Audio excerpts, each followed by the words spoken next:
Today on HRS.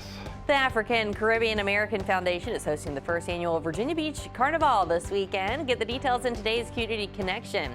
Plus, the folks from Crunch Fitness will share some quick and easy tips for getting and staying in shape this summer.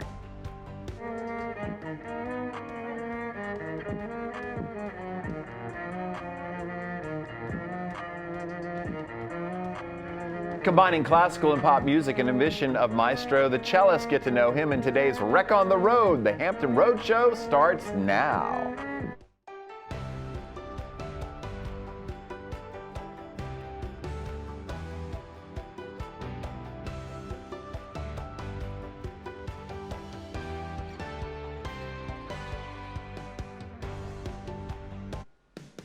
Good Monday morning to you. Thanks for joining us on the Hampton Roads Show. I'm Tara Wheeler. Happy Monday, Chris Reckling. Happy Monday, Tara Wheeler. Good Monday morning to you. Thank you for joining us here on HRS. What a beautiful weekend it was. It was kind of a 50-50. It's super hot Saturday and beautiful on Sunday. But we hope you had a wonderful weekend. How was your weekend? It was fantastic. Massive thunderstorm on Saturday night, though. And I love a good thunderstorm. So I stayed up way later than I should have. Right. Just to look at it and see. Love a thunder good and thunderstorm and lightning storm. So I had a great weekend, spent some time with some good friends on the beach, and enjoyed the surf was good on Saturday. But Saturday night was extra special because we got to host the newlywed game down in Sandbridge. And so it was newlyweds. So from right to left, that's Coltrane and Lane Kirkland, along with JP and Julia Eberhardt, who are the recently married couple. And then there's Brad and Jen Harrell, who have been married for quite some time, but we had to fill out the threesome there. So it was a production hosted by Amy Barton, Angela Kirkland, and Pam Wong.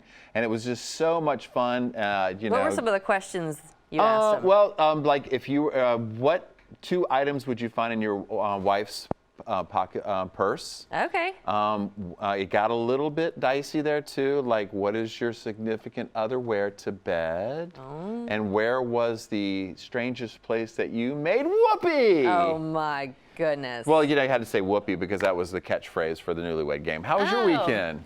Well, my daughter was the queen of chaos, as she normally is, and now in our household, it's a game of what else do we need to lock down to keep Sunny from getting into it? Yeah. Lock down Sunny. The one thing so the fridge and the freezer are locked down, and the pantry is now locked down because she got cupcake mix out by herself. She wanted to make cupcakes by herself and then bring them to us, and she chose a colander to mix it all up in. I don't see anything wrong with that.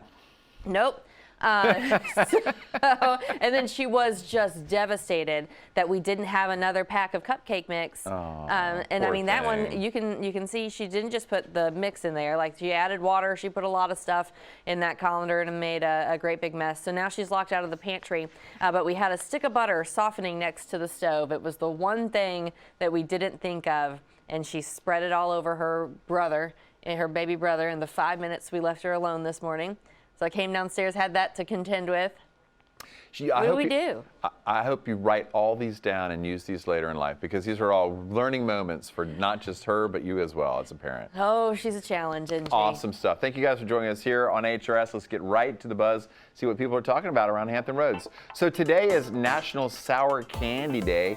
Time to celebrate all the mouth-puckering, eye-watering goodness of the sour candy. So we want to know, what are your sour candy? Are you a sour candy fan? What is your favorite treat? So many to choose from. Sour Patch Kids, Soup Punch Straws, Lemon Drops. Would you rather enjoy the sweetness of chocolate over the zing of the sour candy? I believe that's supposed to be a sour punch straw. I wrote that, and it's my typo. You write this? It should be sour, right. You but know what? Says soup. I made this mistake the first time we did this, okay? So we're going to do it again. The soup punch straw.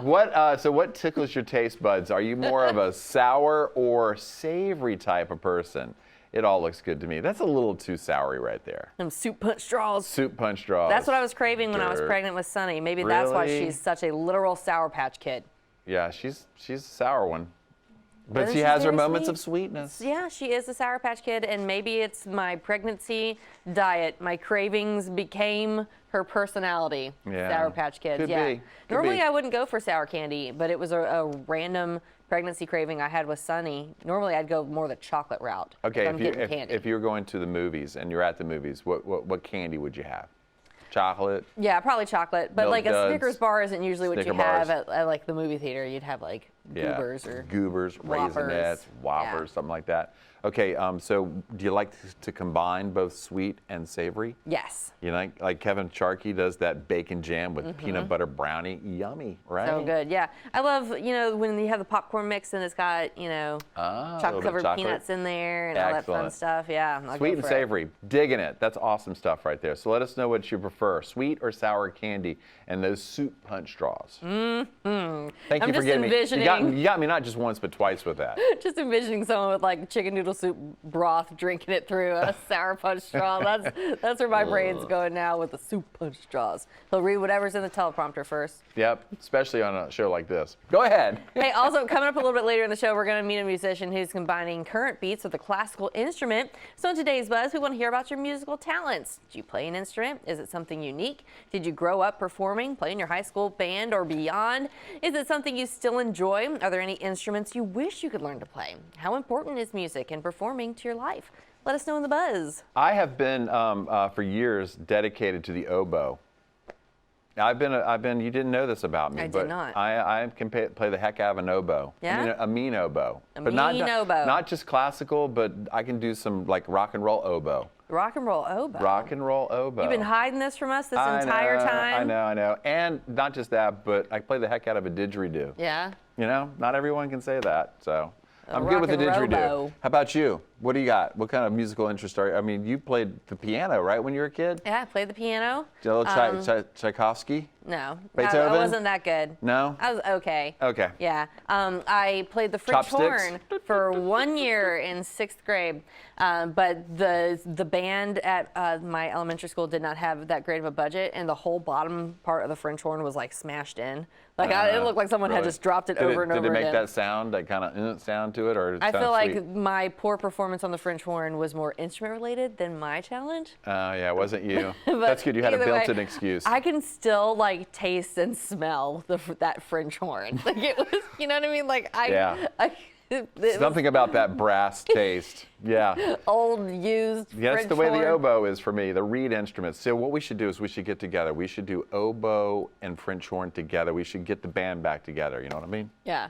And just put together a couple hits out there for you. For the folks at home, maybe we could like re-record the Hampton Roads Show theme song. Yes, just with you an and oboe me. and a busted French horn. Yep. And maybe the interns could maybe play a kazoo. Yeah. Maybe a beatbox or something like that. It'd be fun. We should do it. Can I tell you? So I had a stand-up piano that I got for $25 at Goodwill, and I love that thing. And my husband decided that he wanted to learn how to play. And so instead of learning from scratch, he just wanted to learn a song, and he chose Wrecking Ball by Miley Cyrus. So imagine my husband just randomly like very excited about learning how to play Wrecking Ball on this busted $25 stand-up piano that was like 100 years old. And so I didn't have a bench, but I had a rickety coffee table, and that's what he was using as a bench. And he was so excited. He'd been practicing, and we lived in like a townhome, so our neighbors are hearing him practice playing Wrecking Ball on this out-of-tune piano all day long, and he was so excited to show me. And so I wish I had a video camera. He couldn't have played out better. As he's playing, came in like a wrecking ball is when the coffee table decided to give out. Oh yeah, there you go. And he just ate it, tumbled across the floor. It's like Jerry Lee Lewis just banging on the drum, on the piano. Awesome stuff. So I'll do oboe, Tyler will do piano, and you're going to play the French horn. Interns will do kazoo. We'll put our little band together. Yes. All right, thank you guys for joining us on HRS. Join the conversation on our social media at HRS Wavy, but don't go away. We're just getting started on HRS on a Monday morning. Yeah, coming up a little later in the show, the folks from Red Ladder Remodeling will talk shower remodels.